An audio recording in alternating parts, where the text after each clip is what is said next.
کو ڈپکٹ کرنا نہیں ہوتا یا نیچر سے لطف و انبساط کشید کرنا نہیں ہوتا.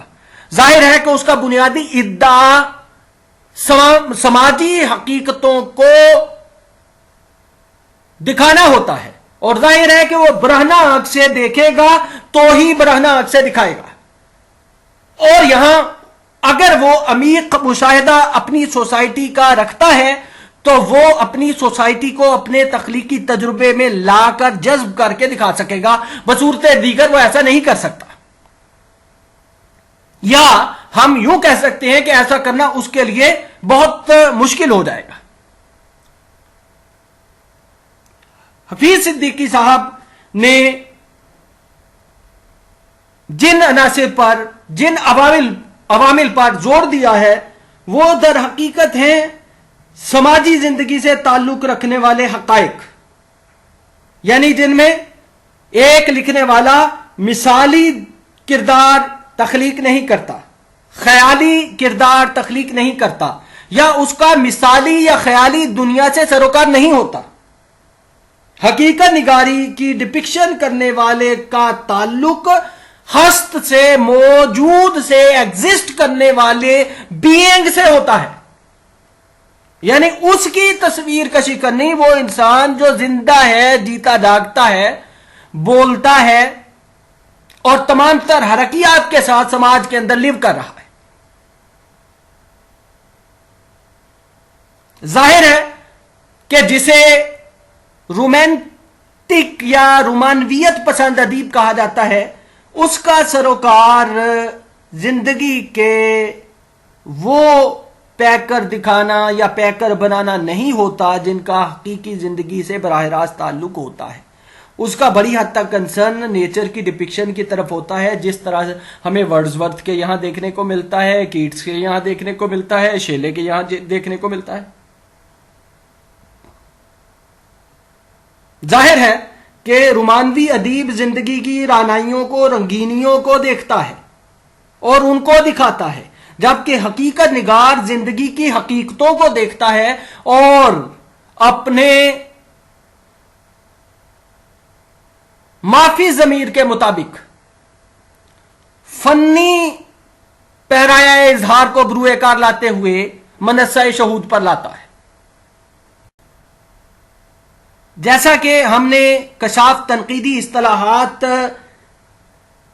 کے ذریعے حقیقت نگاری کے مفاہیم تک پہنچنے کی کوشش کی، ہمیں پتا چلا کہ حقیقت پسند مصنف تخیل پر اصل سماجی واقعات کو ترجیح دیتا ہے. وہ ماضی کے بجائے حال کے مسائل و مصائب کو مرکزی حیثیت کا حامل تصور کرتا ہے اور وہ زندگی کی موضوعی تصویر کشی اپنا مقصود بذات بناتا ہے. ظاہر ہے کہ ایک حقیقت پسند مصنف اپنی ذات کو ادب پارے میں نمایاں کرنے سے گریز سے کام لیتا ہے. وہ زندگی کے ان واقعات کو، زندگی کے ان عناصر کو دکھاتا ہے جن کو دکھانا اسے مقصود ہوتا ہے. ظاہر ہے کہ ایک واقعہ جو سماجی حقیقت کے طور پر رونما ہوتا ہے لیکن اس میں کراہت کے ایلیمنٹس موجود ہیں، تو ایک حقیقت نگار ان کراہت کے ایلیمنٹس کو بھی فن کے درجے پر لا کر دکھاتا ہے، پیش کرتا ہے. تو واقعیت، معروضیت اور سچائی حقیقت نگاری کے نمایاں ترین پہلو ہیں، اور ماضی سے دامن بچا کر حال کی وہ زندگی جو ایگزسٹ کر رہی ہے، جو ہست کی صورت میں موجود ہے، اس زندگی کو اپنے ادب کا موضوع بنانا، اپنی تنقید کا موضوع بنانا. ایک ناقد جب ادب پاروں کی تفہیم کرتا ہے تو وہ ان ایلیمنٹس کو منظر عام پر لے کر آتا ہے، ان ایلیمنٹس کو، ان عناصر کو انٹرپریٹ کرتا ہے، ان کا انالیسز کرتا ہے، ان کی توضیحات کرتا ہے، جن کا تعلق ماضی کے بجائے حال سے ہے، جن کا تعلق تخیل کے بجائے ریالٹی پر ہے، یعنی جو سوشل لائف کی ریالٹیز ہیں ان پر ہے. ظاہر ہے کہ وہ زندگی کے سماجی واقعات کو جو فی الاصل ایگزسٹ کر رہے ہیں ان کو اپنے انتقادی دائرے میں لاتا ہے.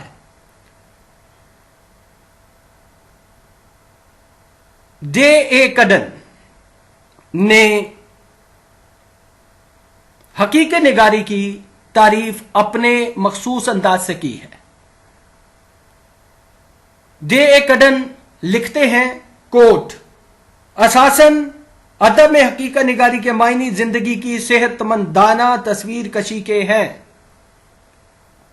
اس طرح اس کا تعلق اس تصور یا اس فکر کے عمل سے نہیں جو کہ ان اشیاء کو بھی خوبصورت گردانتا ہے جو اصلاً خوبصورت نہیں ہے، اور جس کے تحت اشیاء کو کسی بھی بھیس میں، کسی بھی رنگ میں، کسی بھی روپ میں پیش کیا جا سکتا ہے. نہ ہی اصولاً حقیقت پسندی فوق الطبیعت اور نہ ہی ماورائیت کو پیش کرنے سے کوئی تعلق رکھتی ہے.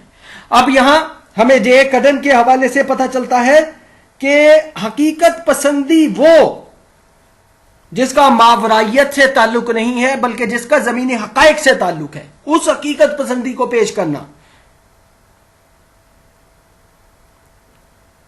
حقیقت پسندی اپنی ہر صورت میں اشیاء کی اس تفہیم کا نام ہے، اس سوجھ بوجھ کا نام ہے جو معروض کو معروض کے انداز میں دیکھتی اور اس کی فہم حاصل کرتی ہے.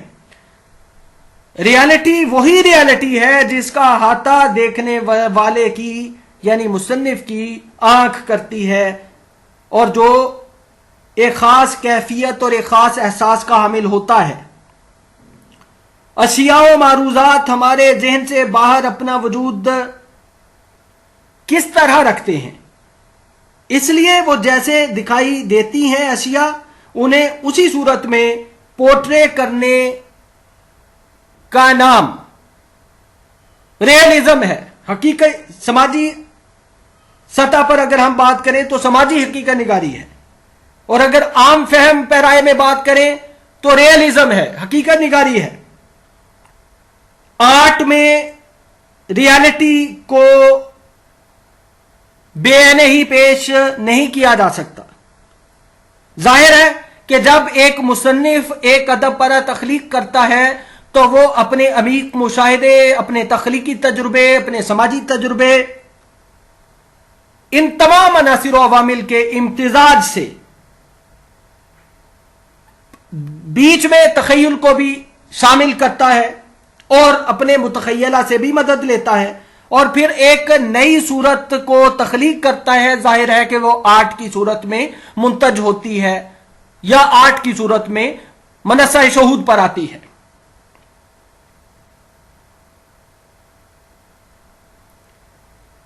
یہی وجہ ہے کہ مختلف مغربی مفکرین نے اپنے اپنے انداز سے حقیقت کو جو ادب میں اثر نو تخلیق کی جاتی ہے نئی حقیقت کا نام دیتے ہیں، جسے حقیقت کی امیٹیشن بھی کہا جاتا ہے.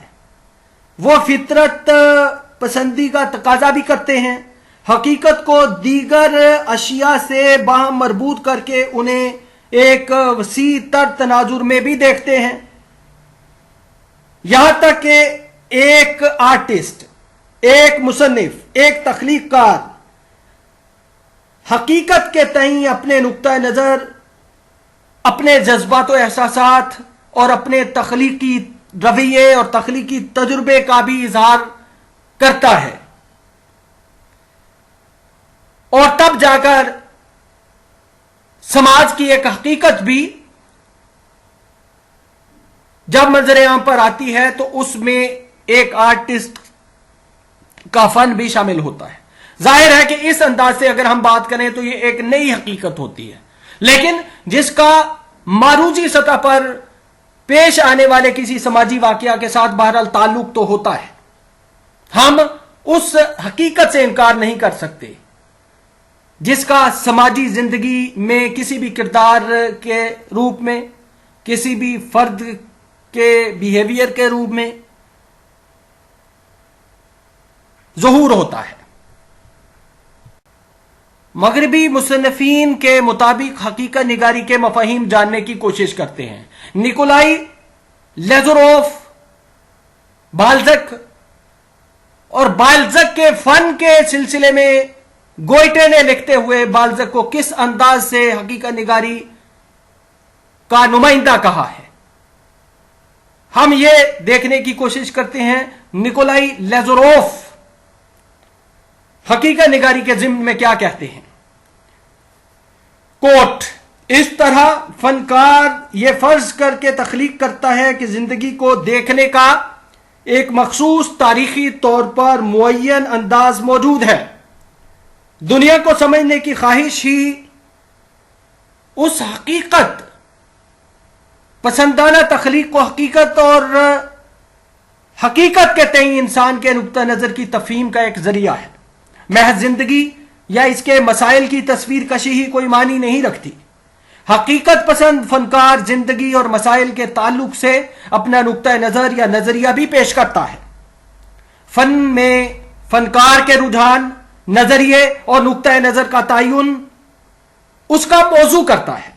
موضوع جس قدر زندگی سے معمور ہوگا اسی قدر حقیقت کے تئیں فنکار کا رخ بھی واضح ہوگا.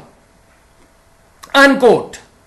ہم نے دیکھا نکولائی لیزروف نے حقیقت نگاری کے ضمن میں نہایت اہم باتیں کی ہیں. ایک تو یہ کہ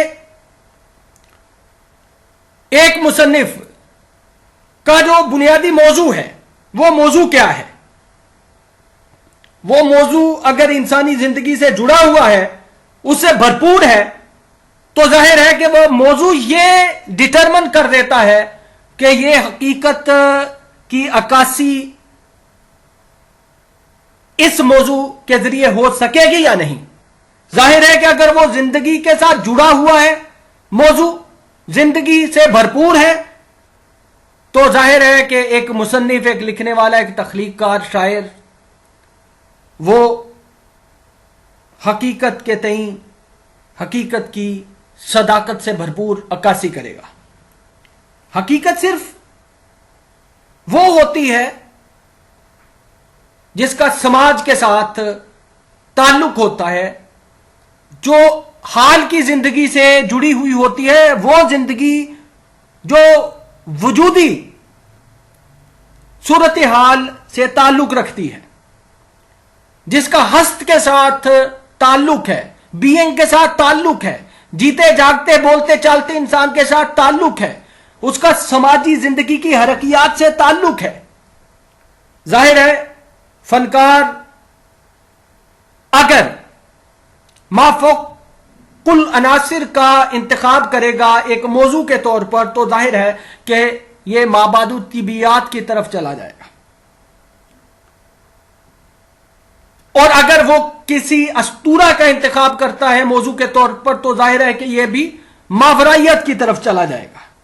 لہذا ہم اس موضوع کو حقیقت نگاری کے ساتھ جوڑ سکتے ہیں جس کا تعلق براہ راست انسان اور سماج کی حال کی پریزنٹ سچویشن کے ساتھ ہے. ظاہر ہے کہ زندگی جمالیات سے بھی تعبیر ہے اور زندگی میں معائب بھی موجود ہیں. زندگی اپنی جمالیاتی صورتحال سے بھی عبارت ہے اور زندگی اپنی مکروہات سے بھی، اپنے جکڑ بند سے بھی، اپنی جبریت سے بھی مملو ہے.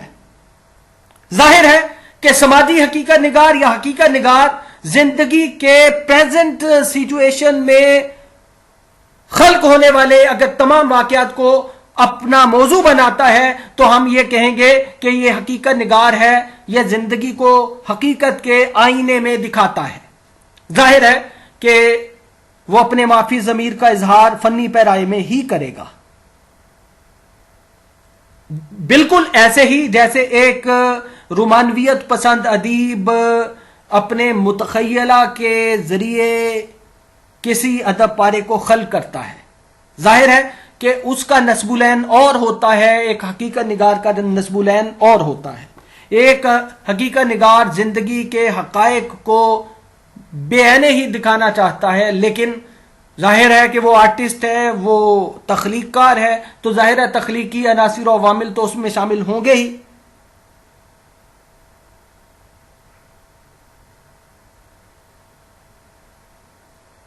حقیقت پسندی کی بہترین مثال کے طور پر اگر ہم مغرب کے لکھنے والوں کا ذکر کریں تو سب سے پہلے ہمیں بالزک کا ذکر کرنا پڑتا ہے، اور پھر اس کے بعد فلوبیئر کا ذکر کر سکتے ہیں، اور اس کے بعد بہت سارے رشین رائٹرز کا، رشین فکشن نگاروں کا ذکر کر سکتے ہیں۔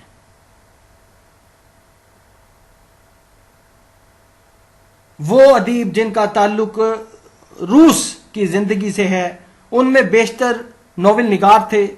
ظاہر ہے کہ ان میں کہانی لکھنے والے بھی تھے، اور چونکہ ناول زندگی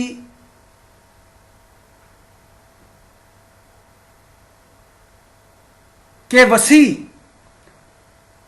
تر حصے کو اپنے محیط میں لے لیتا ہے، لہذا ماضی کا ہر ایک کام بھی ایک لحاظ سے رسمیہ کے روپ میں دیکھنے کو ملتا ہے۔ ظاہر ہے تاریخ کے بہت سارے عناصر بھی ان کا بھی احاطہ ایک لکھنے والا کر لیتا ہے۔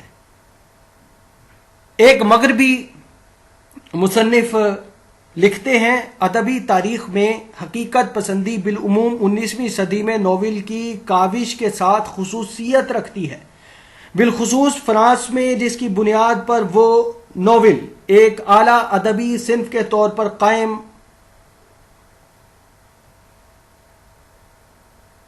ہوا۔ بالزک کے اصرار کا نتیجہ ہے کہ ناول غیر واقعیت اور فرادیت سے صرف نظر کر کے معاشرتی عمومی زندگی کی صداقت کو نمایاں کرنے میں حیرت انگیز طور پر قابل ہو گیا ہے۔ بالزک اپنے آپ کو معاشرے کا سائنسی تاریخ داں کہا کرتا تھا۔ بالزک نے فرانس کی عمومی زندگی کے ایک ایک رخ کو پوری قطعیت، واقعیت اور حقیقت کے ساتھ اپنے احساسات و جذبات کو مملو کر کے معاصر زندگی کو موضوع بنایا۔ بالزک نے ناول کے پیرائے میں فرانس کی معاصر زندگی کی دستاویزات لکھی ہیں،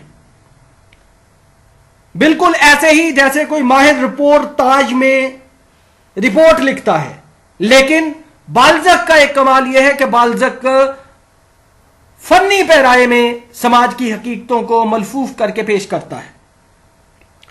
ناول کے میدان میں بالزک کا فن ظاہر ہے کہ ایک فن ہے، محض رپورٹ تاج نہیں ہے۔